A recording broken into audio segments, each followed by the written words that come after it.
Well, welcome back into the garden here at Gardener's Cottage in Blakeney on the North Norfolk coast, and it's hollyhock season. As you can see, this is what will greet you on your arrival at the side and back of the driveway right now in Blakeney. These gorgeous, very characteristic and typical hollyhocks, which we've been growing here now since visiting Blakeney almost 20 years ago. First introduced them into this garden.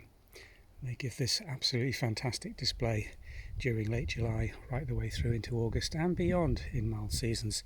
These can be flowering right the way through to December, just trickle flowering, but they do in mild seasons continue.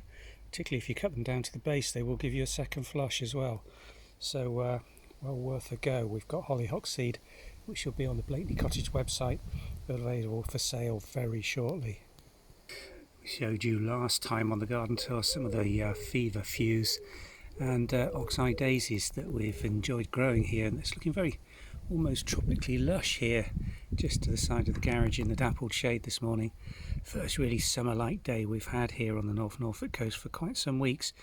Been very overcast and on the cool side, but now back to a normality with some lovely warm fresh breeze just coming off the sea to my north, just cooling the what would otherwise be a quite warm sheltered garden here at the cottage. There's more hollyhocks planted along the front of Gardeners. Try and extend that colour burst we had early in the season from the roses. Now just about over. The Banks lutea, which really covers the front of this cottage, has now done its thing for the year. Occasionally you get a little bit of trickle flowering from that later in the season, but usually it just now produces this canopy through. Yellow loosestrife to the left, just under the honeysuckle.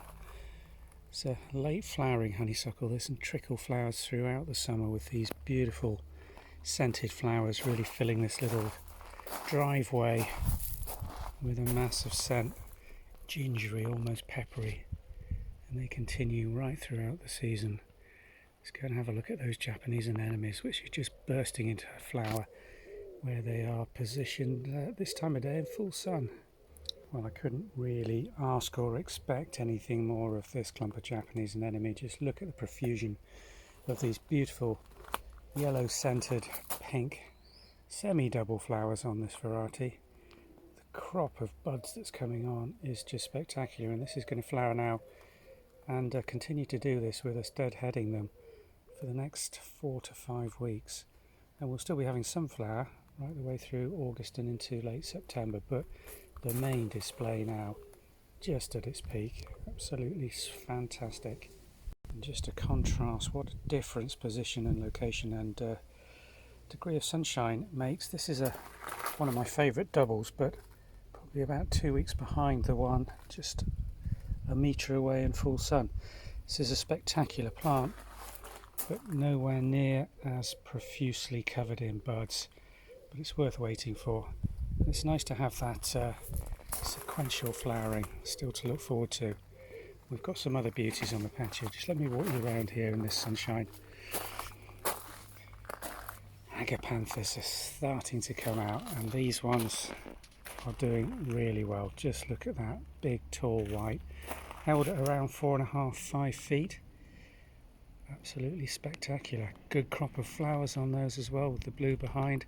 There's a larger leaf variety that's going to have very large heads. You can see the bud size on those three in the middle going to be very good, and they've all done very well this year. Most of them have benefited from being planted out in this dry gravel.